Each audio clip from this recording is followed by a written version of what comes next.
този час започва граждански контрол по Нюз 7. Аз съм Ива Георгиева, здравейте! Темата ни днес – недомислиците в Закона за обществените поръчки. Започваме веднага след разширения репортаж от Враца на колегата Васил Детелинов. Нека да го видим заедно.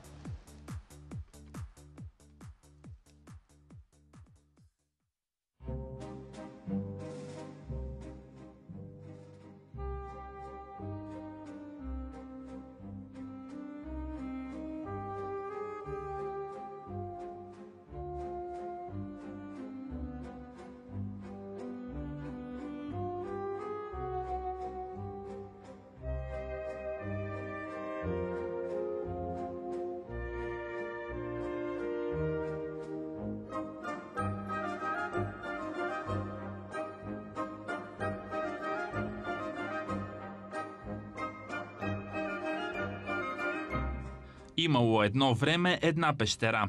Тя била скрита далече в Балкана край Враца. Нарекли я Леденика заради фигурите, които се криели в нея. Всички те били от лед. Стотици години пещерата била и дом за няколко вида прилепи и една рядка боболечка – светломразец. Освен това била известна на малки и големи, но човекът решил да я направи още по-известна. Хрумнало му да изгради приказна алея, театър, кино и още една пещера. Речено, сторено. Започнало състезание кой да разкрасява пещерата с близо 5 милиона лева. Нарекли го обществена поръчка. Проектът бил на архитект Даниела Генова. Направила го за има-няма 20 на дни, за да не изпуснат парите от Европа. Правилата на търга обаче били такива, че само една фирма отговаряла на тях. Тази на Ангелина Иванова. The Point International ООД. Преди близо 4 години стартът бил даден. Дошли машините и започнали да копаят. За сега не е ясно кога ще се прерязва лентата на проекта Леденика туризъм без сезони. Но крайният резултат е смущаващ.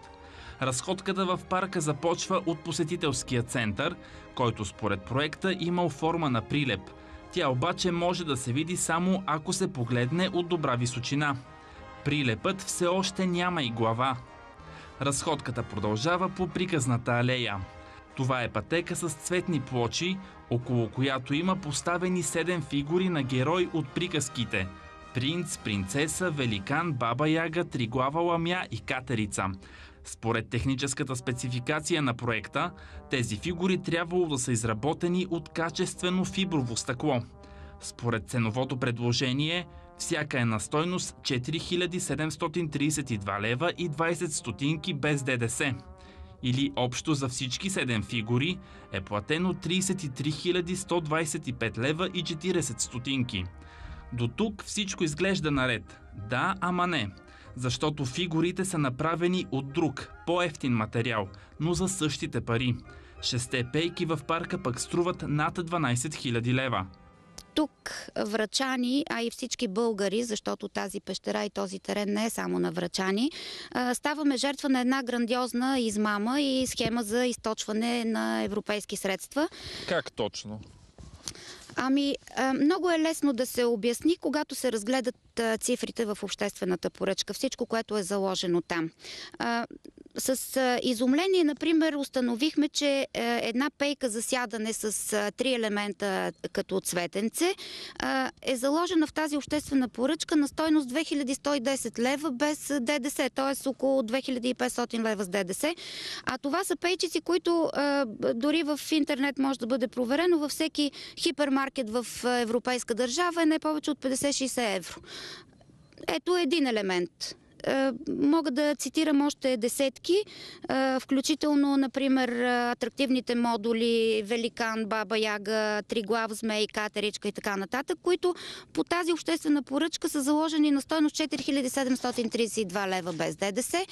В обществената поръчка е заложено, че те ще бъдат изработени от фибростъкло, което предполага такава цена, но всъщност виждаме, че тези елементи са изработени от стиропор и е видимо, можем да го видим по-надолу на триглавия змей, който вече е откършен и спокойно в шепичка всеки може да се събере топченца от стиропор, въпреки че тук ни убеждават, че това нещо е от фибростъкло. Ето, от какво е изделието, от което е изработено. Това са топченца от стереопор. Няма фибростъкло, няма покритие. Виждате. Това изделие струва 4732 лева, точка 20 стотинки, без ДДС. Ето го.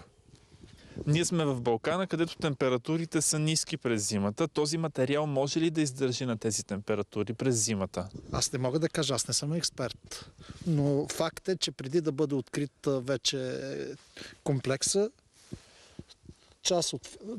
Ето, може да видите и тук. И тук е разрушена тази фигура. Как ще бъде реставрирана, за да може да се пусне парка, не мога да отговоря. Ето, това е пейчицата. 3 модулчета за сядане с 2 неръждавейки тръбички. Предполагам, че има и захващане в земната маса по някакъв начин. Колко са пейките в парка? Ими 6. На стойност 12 662 лева, точка 10, без ДДС. Студеното време предизвиква пукнатини по другите фигури. Как е станала промяната в проекта, никой не знае. Контролът по изпълнението също мълчи. От служител в посетителския център пък разбрахме, че му е възложено да измисли история за децата, свързана с героите от приказната алея, тъй като фигурите нямали нищо общо с пещерата и региона.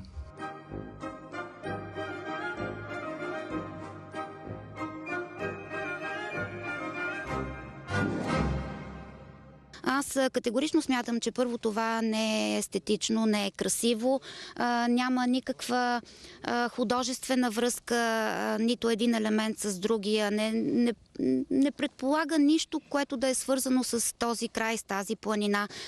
Отделно от това, тази алея от плочки, аз я намирам за крайно опасна дори. Не само, че е неприложима и трудна за използване, дори от възрастни хора, какво остава за деца. И аз във всичко това виждам не само недобро изпълнение, аз виждам и заложени някакви корупционни практики, защото за да се стигне до такъв окаян резултат, неминуемо има нещо, което е по-дълбоко. Цялата пътека до входа на леденика е направена от плочки, които на места следват естествената повърхност на местността. Проектът Леденика туризъм без сезони предвижда до входа на пещерата дори да се стига с инвалидна и детска количка.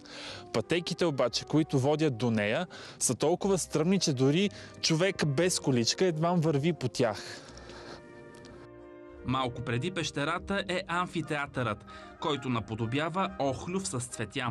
Той също по проект трябва да е направен от качествено фиброво стъкло. Построен е обаче от стиропор. На места заради студеното време е започнал да се руши преди още да е открит.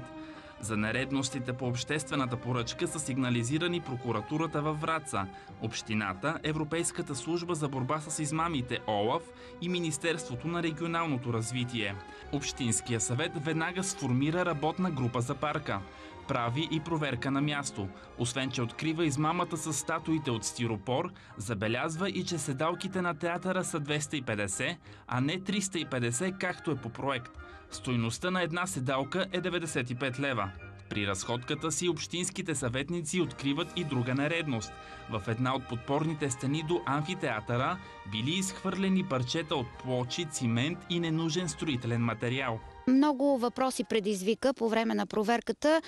Всички се очудиха защо това е останало в такъв вид. Поне всеки нормален човек смята, че поне би било редно да бъде покрито по някакъв начин. Обаче заместник кметът, който е ръководител на този проект, тя очевидно има бързи решения за всичко. Каза, това ще му сложим още няколко камъчета и ще го направим на алпинеум, така че няма да има проблем. Ако врачани това ги удовлетворява, вероятно така ще се получи. Враца попада в този северозападен район, който е най-бедния в Европа. И не искам хората да остават с впечатлението, че това, че сме най-бедния район, наистина това е точно така, не трябва да се остава с впечатление, че тук живеят някакви диви хора, оскотели вече от мизерията и от беднотията, които не могат да преценят и могат всякакви шмекери да им пробутват лъжите си и те да бъдат приемани за реалност. Строителството на амфитеатъра излиза доста скъпо. През януари тази година Враца възлага на строителя допълнителна работа за 420 602 лева без ДДС. Парите са за отводнителна система, защото такава била забравена да се направи. Позицията на Агенцията за обществените поръчки е, че допълнителното възлагане, без обяснение какви са непредвидените обстоятелства, кога са възникнали и защо не са в обхвата на поръчката, е незаконосъобразно. Становището обаче не е задължително за възложителя. Така общината не прави обществена поръчка, а възлага отново на фирмата изпълнител да изгради отводнителната система. Черешката на тортата се намира пред самата пещера Леденика. Там ни посреща странен на пръв поглед тунел към пещерата. Отгоре е поставен стиропорен бръмбър с каска, раница и кирка. Фигурата трябвало да подскаже на децата, че в пещерата живее бръмбър светломразец. Цялото съоръжение струва 242 589 лева и 60 стотинки. И тук обаче заложеното не отговаря на построеното. За мен тук е извършена голяма измама. Каква измама е извършена с леденичето? Аз мятам, че е извършена измама с материалите, от които е трябвало да бъде изработен този модул. По проект, по договор е заложено този тунел да бъде изработен от фибростъкло. Самата метална конструкция, която в по-късен етап ще видите вече ръждата излиза върху стереопора, трябва да бъде от двойно легирана стомана. Виждате, още при първата зима започва да тече ръжда по този тунел. Входният тунел 139 491 лева без ДДС. С ДДС над 160 хиляди лева. Само стереопора. Фигура ледениче. Ето тази фигурка. Тя е 4950 лева без ДДС. С ДДС е 6000 лева. Предполагам, че и тя е изработена от стереопор. Няма как да бъде проверено.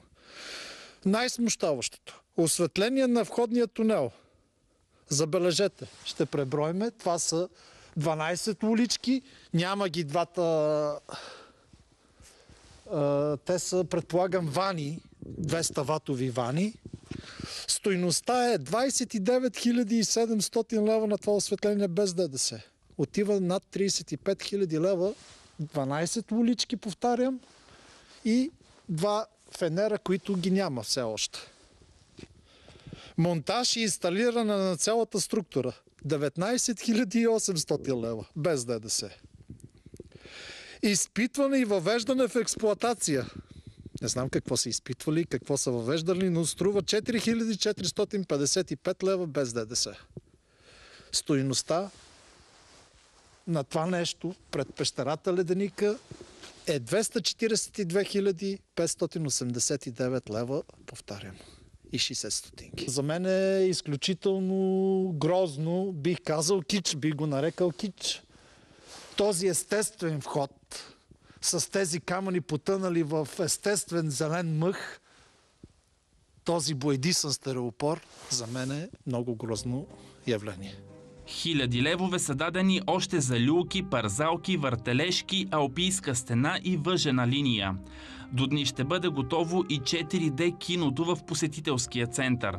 Обясниха ни, че там ще се прожектират филми, свързани с пещерата и Врачанския Балкан. Специалните ефекти на кинолентите се правили в Китай. Улющените седалки и падналата боя на места поражда съмнение и тук.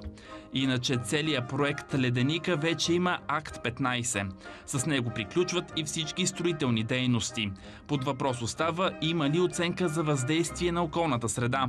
През 2010 година тогавашният министър на околната среда и водите Нона Караджова отказва да направи такава. Мотивът – Проектът, представен от община Враца, не оказвал въздействие на природата и нямало да попречи на биоразнообразието. Новият облик на пещерата Леденика трябваше да е готов през октомври 2013 година. Забавянето идва заради обжалването на 2 обществени поръчки, потвърдени от Комисията за защита на конкуренцията и Върховният административен съд. Единият търг е за доставката на озвучителна и светлинна техника за пещерата. С нея щяло да се предаде нов облик на сталактитите и сталагмитите, включително и видеостена и още светлинни ефекти. Вторият е за закупуването на 2 туристически влакчета на стойност 620 000 лева. Те ще превозват посетителите от града до пещерата. Първоначалната идея била да се възстанови лифта и влакчетата да се използват от крайната станция. Оказало се, че въжената линия била частна и отпаднала. Така превозът остава само с влакчетата. Разстоянието е около 15 км по разбит път с много завой. Местните очакват с нетърпение откриването на Леденика туризъм без сезони и възлагат огромни надежди на проекта, която цел е да постави Враца на картата на най-привлекателните туристически дестинации. А дали?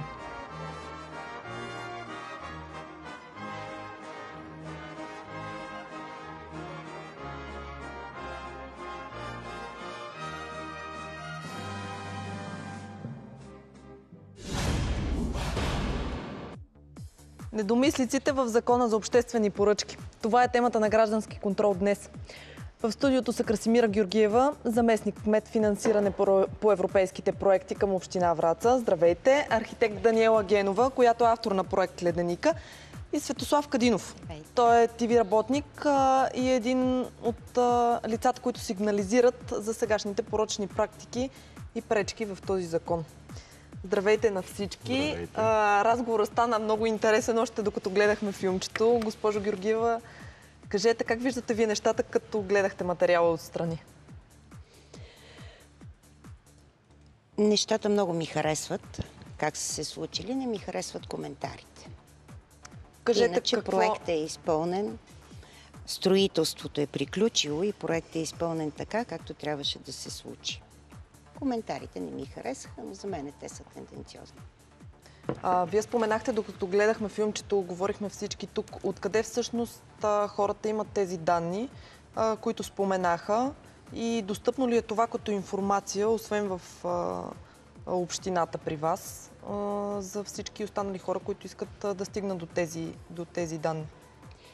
Да, понеже бяха много впечатлени от стойността на отделните елементи, искам да кажа, че когато се прави една обществена поръчка, се класира по общата цена, а не по елементи от спецификацията. Тази спецификация беше, да речем, от 20-30 позиции. Ние не сме класирали по единична цена на всяка позиция, а на общата стойност на процедурата. И общата стойност на процедурата е по-ниска от тази, която е заложена в проекта. Така че коментарите в кой хипермаркет в Европейския съюз може да си намериш пейчица за 60 евро е доста несериозен. А по отношение на единичните цени, които имат достъп дамата и господина, които говореха, не, това не е достъпна информация. В Агенцията по обществени поръчки представяме информация за изпълнен договор. Първо се представя информация за сключен договор, в който се казва общата стойност на договора, кой е изпълнител, срок за изпълнение. Цялата сума, която е на обществената поръчка. Точно така, да. Все пак договора е елемент на споразумение между две страни и без съгласието на една от двете страни тези данни не би следвало да бъдат разпространявани по този начин. А откъде ги имат? Как са се разпространили данните? В Общинския съвет Враца сформираха комисия за контрол по изпълнението на този проект след едно изявление на господин Кадинов на една пресконференция във Враца и ми изискаха цялата документация. Цялата документация е сканирана, цялата документация по проекта изцяло е сканирана и е предоставена на Общински съвет. И всъщност не мога да гадая откъде те имат тези цени, но казвам, че цените се знаят единствено от комисията в Общинския съвет. Господин Кадинов, да се обърна към вас. Откъде идва проблема, тъй като виждаме, че заместник кмета на община Враца е доволен от резултата, който са постигнали с обществената поръчка? Здравейте, благодаря за поканата. За първи път в телевизионен ефир, във вашето предаване Граждански контрол, без цензура, в ефира на News 7 и TV7, ще говорим за обществените поръчки и за тези обществени поръчки, които са за лична употреба и за начина, по който те се случват, и когато има неуспех в една обществена поръчка, защо се дължи и каква е причината за този неуспех. Според вас какъв е неуспеха, който те са постигнали с проекта за леденика? Аз не съм казал, че има неуспех с проекта за леденика. Аз намирам този проект, който е направен преди години за много кратък период, за много добър. И това съм го казал неколкократно, включително и на госпожа. Какво му куца според вас тогава? Куца му начина, по който се провеждат процедурите по обществени поръчки. Тези процедури по обществени поръчки се провеждат непрозрачно, те се провеждат задкулисно и има проблем в начина, по който те се провеждат. Да, но това не трябва ли по-скоро да е упрек към тези, които правят закона за обществени поръчки, а не към общините, които са отделно звено от това? В случая законът не само, че не е бил проблем при създаването на качествен продукт и изискване на качество, напротив, той е нарушаван закона за обществените поръчки и то защо? Много с какво грубо. са го нарушили те? Много грубо са го нарушили. Значи, на една от процедурите, в която съм проследявал и имам данни, законът е нарушен толкова жестоко, че община Враца е осъдена от Върховния административен съд. И аз бих искал да разкажа за този проект. За този така ли, проект. госпожо Георгиева? Да. По две от процедурите. Но понятието осъдено от Върховен административен съд е доста така интересно. Знаете, че всяка една обществена поръчка по закон може да бъде. Всеки един има право да обжалва откриването на процедурата, както и решението за избор на изпълнител. В процедурата за подземния атракцион и за атракционното влакче решенията за избор на изпълнител бяха обжалвани пред КЗК. КЗК ни върна решенията. Това е Комисия за защита на конкуренцията. Комисията за защита на конкуренцията, да. И ние като община обжалвахме това решение във ВАС. ВАС също потвърди решението на КЗК, че трябва да ни бъде прекратена процедурата. Искам да кажа обаче какви са мотивите и на КЗК, и на ВАС по отношение на двете процедури. По отношение на атракционното влакче, участниците бяха 3. Искате ли, само извинявайте, че ви прекъсвам, да минат новините, за да може по-подробно да включим и архитекта Генова и да обсъдим темата. Сега следват новините, продължаваме разговора в студиото. Напомняме ви, че вашите сигнали можете да подавате на control.bg или на 0242 72424.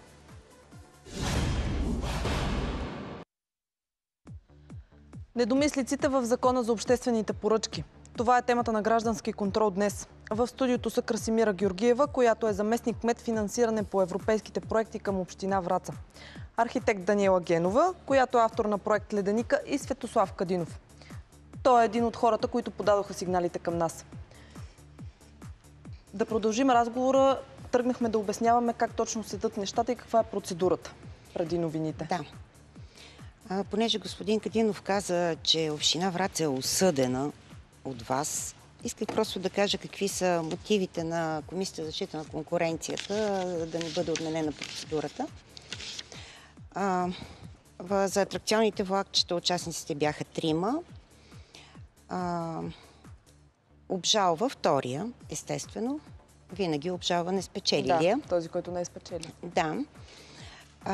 КЗК потвърди, че правомерно сме отстранили участника от процедурата, но неправомерно сме поискали допълнителни документи от плик 2 на избрания за изпълнител. Поради което ние прекратихме процедурата, обявихме отново. Вече имаме избран изпълнител, надявам се в скоро време да подпишем и договор. Ще се осъществи. Това да. По отношение на подземния атракцион имахме 6 участника. От тях отстранихме 5. Остана само 1. 2 от участниците обжалваха пред КЗК с мотив, че не сме подписали всички документи от плик 2. Което да, действително КЗК каза, че това е нарушение на член 28 от Закона за обществените поръчки. Искам само да уточня, че техническите предложения на участниците бяха в рамките на минимум 300-400 страници. Тъй като искахме декларации за съответствие на основните материали, описание на техниката, която предлагат. И комисията подписа единствено техническото предложение, линейния график и сравнителната таблица, но не подписахме декларациите за съответствие и описанието, които бяха изнесени от интернет. Отдолу на самите листя се виждаха Госпожо Георгиева, това не отговаря на истината. Това не отговаря на истината. Не сте разписали много повече неща и съдът е осъдил за манипулиране на процедурата чрез подмяна на вече представени документи и препятстване. Това е решението на Върховния административен съд, който започва в името на народа. Можете ли да цитирате къде има подмяна на документи? Тук-що го цитирах това нещо. Айде отново да го изцитирате. Дайте да видим какво пише.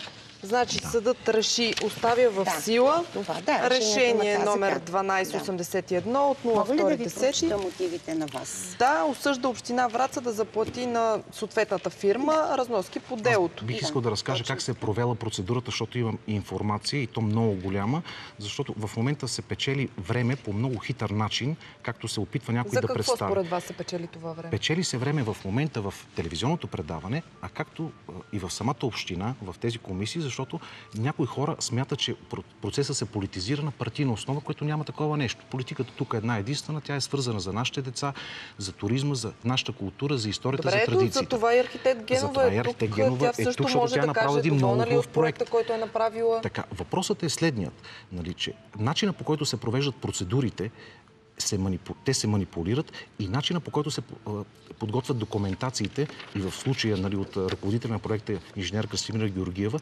допускат до участие дадени хора, за които е приготвена обществената поръчка. Те безапелационно печелят обществената поръчка с много близка стойност до прогнозната, нали, някой път законосъобразно печелят, някой път незаконосъобразно, както имахме случаи с подземния атракцион, който трябва да наричаме спектакъл, и се избират изпълнители, които на много високи цени извършват доставки. Аз не казвам, че доставките са лоши. На мен тия пейки работи ми харесват, но не може една въртележка, която струва 1000 лева, да е платена 14 000 и отгоре, а филмът, който трябва да се направи за Врачанския Балкан и който е основното нещо, да струва 9000 лева. Не може сайта за туристическите посещения да бъде 4500 лева, колкото 2 пейки.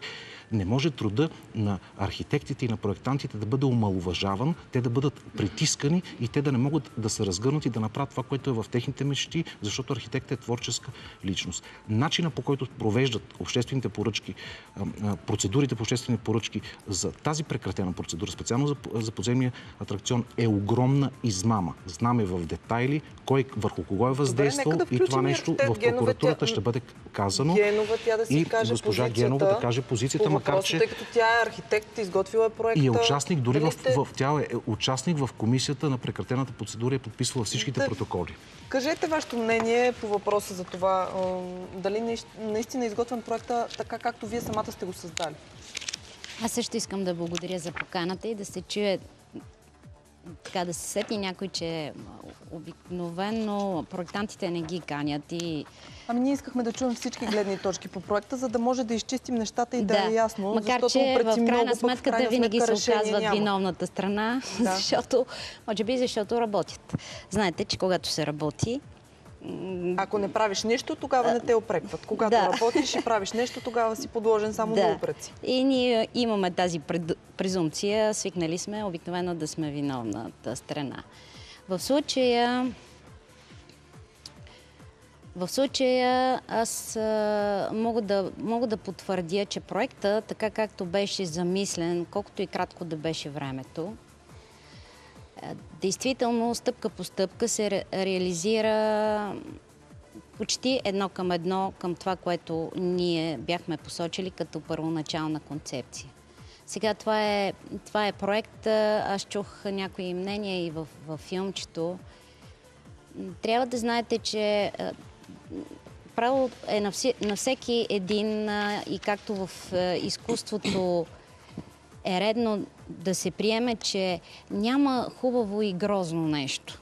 Има харесва ми, не ми харесва. Не ми харесва, абсолютно, да. Това важи и за музиката. Да, това звучи за всяко едно изкуство. И понеже архитектурата е така наречената застинала музика, нали, в сектора изкуство. Ние по същия начин... Всъщност аз бях много изненадана въобще от реакцията и, за съжаление, от Реакцията хората... е по-скоро негативна към проекта, отколкото да са го приели и да са казали, в крайна сметка решиха да направят нещо и за нашия регион. Да, и то от за страна, примерно на Общинския съвет, защото това в момента им прави много лоша услуга. Това е една много лоша реклама, всъщност е неправилна и несправедлива. А мнението на обикновените граждани какво? Да, това исках да ви кажа. Докато се строеше, още всичко беше в као. В интерес на истината не беше спрян достъпа до пещерата. Имаше свободен достъп през цялото време. Строителните работи бяха организирани така и поетапно, че да не пречи на свободната воля на хората да влязат и да разгледат самата пещера. Да. Не е затворено като туристически обект. И много интересно, че хората от самото начало, колкото и кал да имаше, колкото и всичко да изглежда неогледно, но можеха да оценят, да, това е част от строителния процес, разбира се. И нямаше как да правим намеси. Примерно има начини да се асфалтира, да кажем, някъде или да се направи настилка докато се строи. Но това е една намеса в природната среда. Да, но това не е ли допълнително средства, които по-скоро ги нямате отпуснати? Да, то ги няма и предвидени. Едно такова перо. Изобщо никой не е помислил да допълнително да се натоварва бюджета. Да, но хората бяха доволни. Още от самото начало проявяваха интерес. Те първо направиха алеята и между другото беше много интересно с този рисунък и тук ни обвиняват, че алеята е на места доста... за колички и за хора... Сега той има едно трасе. Поначало той имаше едно изградено трасе за инвалиди, което ние запазихме. Изключително запазихме. То съществува ли в момента все още? Да, то съществува. Предстои да му направят, да му възстановят парапета и оградата. Да, но в предвид, че пак ще влизат, механизация ще влиза, защото това, което видяхте в момента е всъщност предпоследния етап, т.е. няма го финиша, това фибростъкло, за което всички питат. Всъщност, хората сигурно си представят, че фигурите и тунелчето трябва да са от някакво стъкло и вътре да има фибри, така наречените, затова е фибростъкло. Те трябва да са от гелклад. Такъв материал е сертифициран и одобрен по проекта и по офертната документация на участника. От гелклад. Сега, да ви кажа, това, което се вижда в момента, всъщност е компонент от няколко материала. Първо има метална конструкция отдолу, която се изчислява и тя е едно действително сериозно съоръжение. Тези фигури са платени изцяло и проектът под тази част е финализиран на 18 февруари. Тоест изпълнителя, в случая въпросната цитирана фирма, е приключила, тя си е получила парите. Верно, слава Богу, че има гаранции. Ние търсихме между другото и управителя на тази фирма, който е в чужбина и не можа също да присъства. Това е защото това е записано в Акт 19. Обекта няма да се въведе в експлоатация преди подписване на Акт 16 и няма да бъде възстановена гаранцията за изпълнение на договора. Много добре. Има механизъм за защита на общински интереси на хората на Враца, което е много добре. Но дали имаме защита, когато ние говорим по какъв начин ще се изпълнява проекта от неговата съдържателна гледна точка, това какво ще звучи в самата пещера. Струва ми се, че прекъснахте архитект Генова. Може ли само да довърша? Искам да я подсета на хубавата, красивата тема, госпожо Генова. После ще я разнищим и останалата част, но само и кратичко ще се опитам да го опиша. Куклите и тунела са много компонентни, в тях има метална конструкция. Не случайно и цената е, на хората им се вижда голяма, но това не е само стиропор. То е метална конструкция, има го този геотекстил, за да се придаде обема и формата. Това е във всички паркове атракционни, който е ходил и в Испания има такива примери, в Италия. А това фибростъкло, което е заложено в проекта, то се слага допълнително? Това е смолата, която се нанася отгоре. Да, фибростъклото всъщност е материала, който то е една смола, пак с фибри, която запечатва вече отгоре и ще предаде специално на но тя не е сложена тунела. За момента, не, защото атмосферните условия не позволиха. Изискват се 3 денонощия определена влажност на въздуха. Под 5%. Под 5%, Горе на Балкана това го нямахме. Това го довършваха до последния момент, докато не се развали времето. Тези модули е трябвало да се изработят в фабрични условия, в цехове и само да бъдат сглобени в планината. Точно и да са направени така се случи. Не са. Там бяха всичките тези мазила, химикали, бяха направени във Врачанския Балкан, което е защитена територия. Те са изключително опасни за околната среда. Конструкцията пристигна с италиански проект, който беше одобрен от българския конструктор.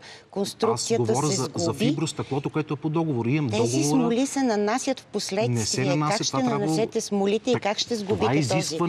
Това е изискването. Няма такова изискване. Ето има технология на изпълнение, която е заедно с проекта предоставена. Тази технология не е елемент от договора. Договорът е видоизменен.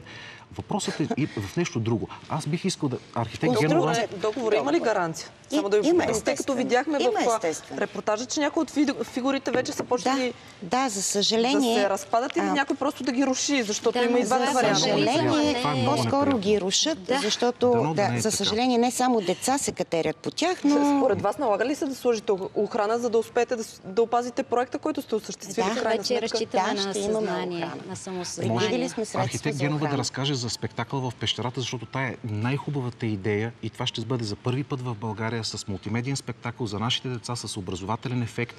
Благодарение на инженер Георгиева е монтирана рампа за инвалидни колички, което е страхотно добре. В концертната зала ще могат да влизат дечица, които са с нарушени двигателни способности.